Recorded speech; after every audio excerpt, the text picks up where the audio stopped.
જય માતાજી, જય સ્વામિનારાયણ, જય શ્રી કૃષ્ણ. કેમ છો બધા? તો જો પાછા આપણે આ ચોથી વાર મેથીયા ગુંદા બનાવ્યા છે. ઘરમાં ખાવા માટે બનાવ્યા છે, એટલે આ ફાડા કરીને બનાવ્યા છે, 2 ભાગ કરીને. તો જો તમને કલરમાં અને સ્વાદ તો તમે ચાખ્યો ન હોય, પણ કલરમાં કેવું લાગે છે તે જરૂરથી કોમેન્ટ કરીને જણાવજો.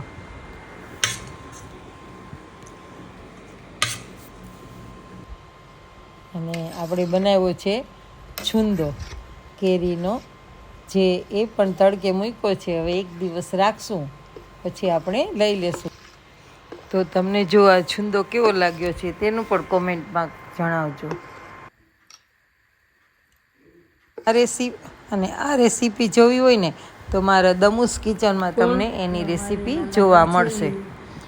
અને જો અમારે લાલુભાઈ છે એ હું ધૂંજાળા કરું છું અને એ લૂડો રમે છે. એકલો 2 કુકરી મૂકી, એક મારી મૂકી છે અને 2 હાલે છે, પોતે તે રમે છે. મારી રાખી હોય પીળી અને લાલ એની રાખી હોય.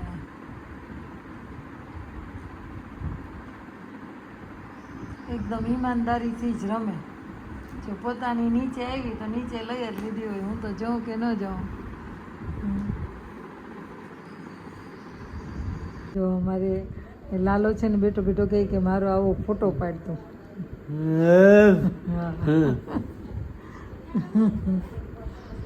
તો એને મજા આવે. પાડી દીધો. હા,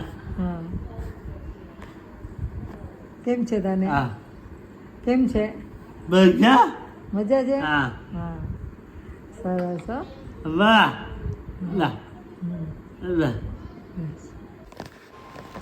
ધૂંઝાડા કરીએ ને તો પહેલા તો દવા જ લઈ લીધી છે. એટલા બધા ખોખા ભર્યા હતા ને, તો અમે એક્સપાયરી ડેટ કઈ છે ને બધી જાત તો કાઢી નાખું છું. ત્યાં ખોખા ભર્યા હતા, અંદર ખોખા મૂકી દીધા. એક્સપાયરી ડેટ છે ને એ આપણે કાઢીએ છીએ. બધી ભેગી થઈ જાય એ કરી.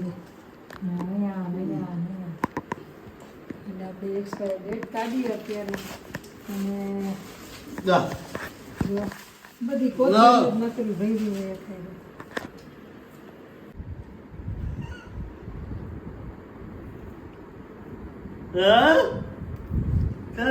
કેમ છે લાલા? હા, મજામાં ને?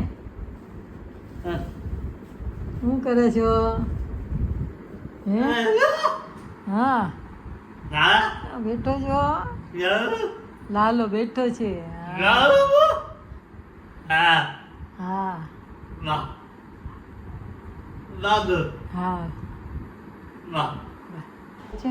જુઓ, આ અથાણું છે ને એ ગયા વર્ષનું છે, હજી પણ એવું ને એવું જ છે.